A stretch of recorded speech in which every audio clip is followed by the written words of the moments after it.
आणि आता गोधडीच्या फॅशन बद्दल. गोधडी म्हटले की डोळ्यासमोर येते ती आईने किंवा आजीने जुन्या साड्या आणि कपड्यांपासून शिवलेली रंगीबेरंगी गोधडी. मात्र आता हीच गोधडी पुण्याहून थेट स्पेनला निघाली आहे. फावल्या वेळात गोधडी शिवण्याचा छंद अजूनही ग्रामीण महाराष्ट्रातल्या महिला जोपासताना दिसतात. आता याच कलेला जोड मिळाली आहे ती व्यावसायिकतेची. पुण्यातल्या अर्चना जगताप आणि रुचा कुलकर्णी या दोघींनी या कलेला फक्त व्यावसायिक दृष्टिकोन दिला नाही, तर मराठमोळ्या गोधडीचा एक ब्रँड तयार केलाय. हा ब्रँड आहे डिझायनर गोधडीचा. त्यासाठी सगळ्यात आधी मार्केट रिसर्च करण्यात आला. गृहिणींना या व्यवसायासाठी तयार करण्यात आलं. नंतर त्यांना प्रशिक्षण देण्यात आलं. वर्षभरात क्विट कल्चरच्या या गोधड्या लोकप्रिय झाल्या. आम्ही आमच्या गावामध्येच रिसर्च केला की बायकांना रोजगार द्यायचा तर त्यांना काय येतं हे बघायला पाहिजे होतं. तर गावातल्या जवळजवळ 300 ते 400 बायका अशा आहेत ज्या घरबसल्या त्यांच्या जुन्या कापडापासून गोधडी शिवतात. मग ह्या आपल्याकडे 300-400 बायका म्हणजे ही खूप मोठी इंडस्ट्री झाली खरं तर. आणि तोच विचार करून आम्ही गोधडी ही गोष्ट आपण मार्केटमध्ये आणूयात असा विचार केला. गोधड्यांबरोबरच लॅपटॉप बॅग, पाऊच ही उत्पादनं सुरू करण्यात आली. विशेष म्हणजे या गोधडी विकण्यासाठी फेसबुक पेज वगळता कोणतंही मार्केटिंग त्यांनी केलं नाही.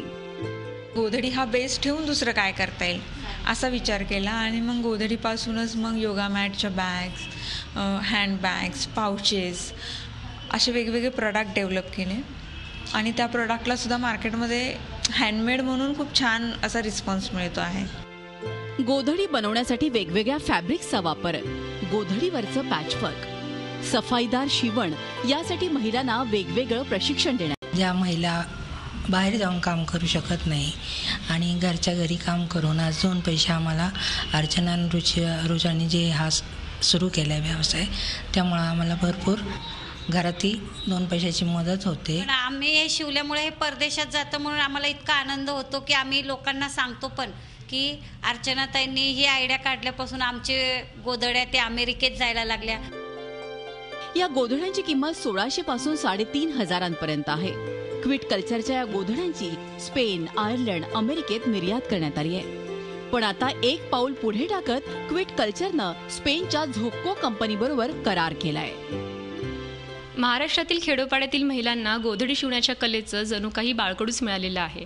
आणि पुण्यातील क्विट कल्चर या ब्रँडनं ही कला आज भारतातच नाही तर परदेशातही नेऊन पोचवली आहे. यामुळे या महिलांना रोजगार तर मिळतच आहे, परंतु गोधडी हे महाराष्ट्राची परंपरा कुठेतरी आज जगाच्या नकाशावरही जाऊन पोचली आहे. व्हिडिओ जर्नलिस्ट प्रदीपसह अश्मी पवार, झी मीडिया, पुणे.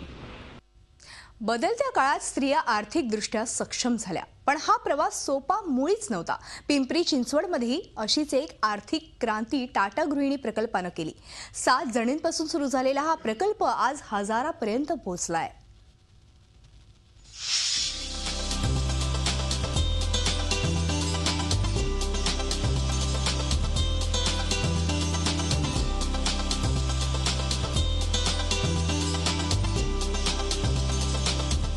सुमारे 4 दशकांपूर्वी सुरू झालेला हा टाटा गृहिणी प्रकल्प.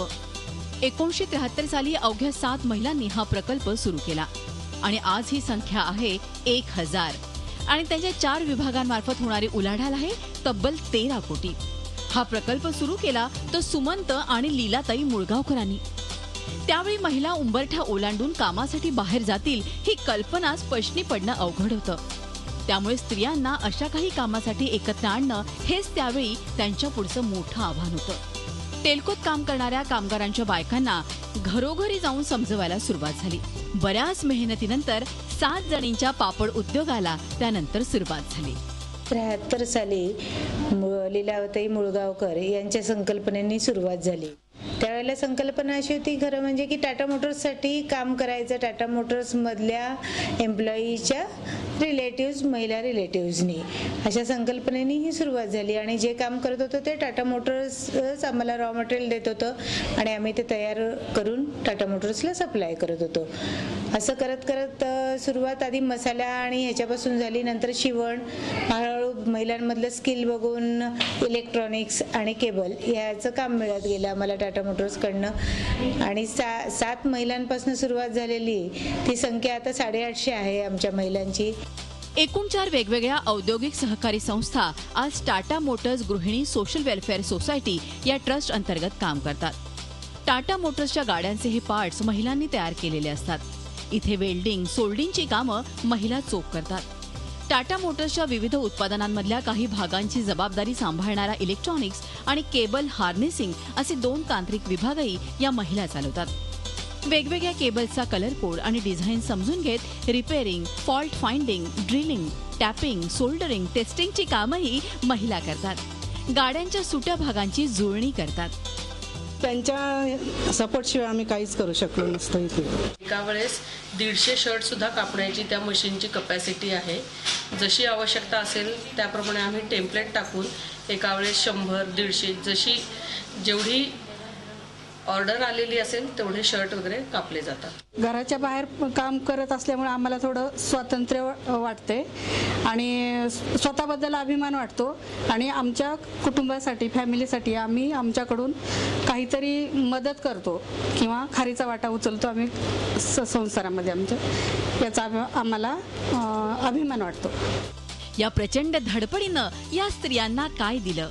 पुरस्कार आणि कौतुकांचे क्षण तर दिलेच, पण त्या पलीकडे जाऊन दिला तो घराबाहेर पडून काम करायचा आत्मविश्वास आणि त्यांची स्वतःची ओळख. कैलासपुरी, झी मीडिया, पिंपरी चिंचवड. भारतात पहिल्यांदाच महिलांच्या आशियाई खो खो स्पर्धा आयोजित करण्यात आल्या आहेत. या स्पर्धा इंदोरमध्ये होत आहेत आणि महत्त्वाचं म्हणजे लोकसभा अध्यक्ष सुमित्रा महाजन यांनी या स्पर्धांचं आयोजन केलंय. सुमित्रा महाजन स्वतः शाळेत असताना खो खो खेळायच्या आणि या सगळ्या संदर्भात त्यांच्याशी बातचीत केली आहे आमचे प्रतिनिधी रामराजे शिंदे यांनी. लोकसभा अध्यक्ष सुमित्रा महाजनजी आपल्यासोबत आहेत. ताई, आपण आता सांगितलेलं आहे की खो खो संदर्भातची अशा स्पर्धा आपण घेणार आहात, मध्य प्रदेशमध्ये घेणार. विशेष म्हणजे की महिलांसाठी हे आहे आणि आता गुढीपाडवा आहे, नवीन वर्ष सुरू होत आहेत आणि एक चांगली बातमी ही आहे की अशा स्पर्धा घेत आहेत. या स्पर्धेबद्दल आम्हाला थोडंसं सांगा.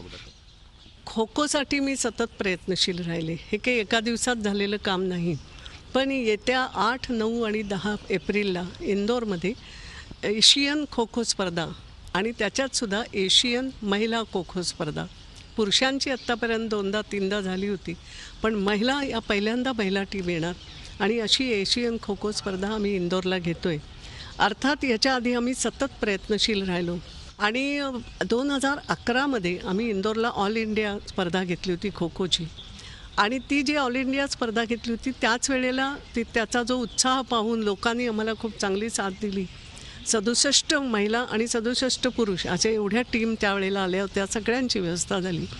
पहिल्यांदा तो डायरेक्ट टेलिकास्ट TV वर झाला होता आणि म्हणून त्याच वेळेला आम्ही घोषणा केली होती की आम्ही येणाऱ्या याच्यामध्ये एशियन खो खो स्पर्धा करायची. ताई, मुलींना, महिलांना खेळामध्ये, स्पोर्ट्समध्ये बंधनं कुठं ना कुठे येतात आणि त्यावर मात कशी करावी? कारण तुम्ही बालवयात सुद्धा किंवा शाळेमध्ये असताना सुद्धा मला तुमचे अनुभव महाराष्ट्रातले चिपळूणचे अगोदर ऐकायचे आहेत, कारण संपूर्ण मराठी जनतेसमोर तुमचे हे अनुभव जायला पाहिजेत. आमच्या शाळेची युनायटेड इंग्लिश स्कूलच्या खो खो टीमची व्हाईस कॅप्टन होते. अर्थात त्यावेळेला सुद्धा मुलींनी खूप खेळलं, पण मैदानात राहायचो. माझ्या घरून मला कुठल्याही गोष्टीसाठी कधी ना सांगितलं गेलं नाही, हे मला नेहमी एक लाभलं. आणि नंतरसुद्धा सासरीसुद्धा मी जेव्हा हे सगळं करायची, कारण कॉर्पोरेटर असतानासुद्धा मी जेव्हा जायची खेळांसाठी प्रयत्न, तर कुणी कधी मला अडवलं नाही. झी 24 तास रहा एक पाऊल पुढे.